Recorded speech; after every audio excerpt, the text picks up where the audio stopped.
There are 2 Motel 6 locations in Phoenix, Arizona that are apparently sharing their guest lists with ICE officials in an effort to help them deport undocumented immigrants. That's happening. Now, the 2 Motel 6 locations in Phoenix are reportedly sending guest lists to ICE officials on a daily basis. By the way, without even notifying their patrons about the fact that they are sending these individuals' info to federal officials. Now, one of the workers there was very forthcoming about this apparently and said, we send a report every morning to ICE, all the names of everybody that comes in. Every morning at about 5 o'clock, we do the audit and we push a button and it sends it to ICE. Classy, very, very classy. So how did this come out? How did people find out about this? Did you know? I actually don't know how this was reported, but there was a local publication in Phoenix that did an investigation and they found the info about what was going on. Yeah, there's a couple of immigration attorneys. One of their clients was one of the people that was caught up in one of these sweeps, and they must have gone to the.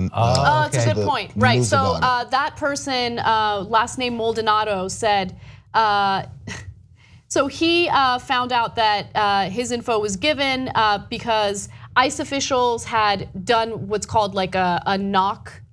What is it called? The knock and talk, where they just show up and they knock and without a warrant, and people will be like, okay, fine, I guess you can come in and ask me questions. They'll come in and ask questions, and Maldonado realized that this is way too much of a coincidence. Let me give you his exact statement. ICE was following a lead when they encountered one of Maldonado's clients, but the fact that they had his exact room number when he was only staying there one night was too much of a coincidence. Maldonado believes ICE compares the guest list with warrant lists to find individuals who are undocumented. And so because of what these 2 Motel 6 places are doing in Phoenix, there have been at least 20 arrests at these 2 locations between February and August of this year.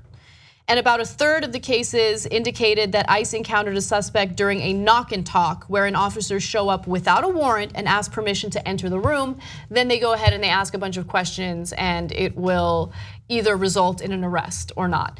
And so it's something that you guys should be aware of.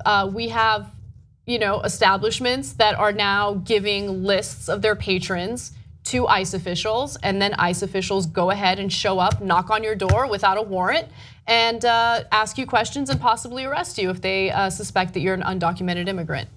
Wow, so why would they do that to the Jews? I mean, the undocumented. I mean, that's what it sounds like to me. It sounds the exact same thing. Yeah, we're gonna tell the SS that you're here. We're gonna send a list of people. We got Jews at my hotel, let everybody know. That's disgusting. Yeah. And so, so the whole thing about, well, Trump's a white supremacist, and it couldn't work without a bunch of people going along with him, right? And so here's a corporation that's good, because those aren't franchises, those aren't privately owned. That's owned by the corporation, those hotels. And that's a huge corporation going along with Trump's, whatever you want to call it, right? So that's a good reminder. By the way, but by the way, even if you're not undocumented and you're not concerned about being deported, are you comfortable with it doesn't matter who you are, your information is handed over to ICE officials. Are you comfortable with that? Do you think that's okay? Are you comfortable where you go to patronize a business and they think, well, maybe, what if you have a warrant? I'll let the cops know you're here. What the F is going on? This is talk about that is big government, by the way. You want to have a conversation about big government? That's big government. That's big government. And the conservatives are supposed to hate that shit, right? They love it. They love it. They love big government when it has to do with regulating vaginas and when it has to do with regulating, or discriminating against someone, or hurting someone who's poor and has no power. They don't mind the surveillance state when it comes to either promoting war or getting rid of brown people that they don't want around. Because, I mean, this whole thing, it is not only completely disrespectful to any and all patrons, but it's just straight up racist. Help us build independent media together. TYTnetwork.com/join.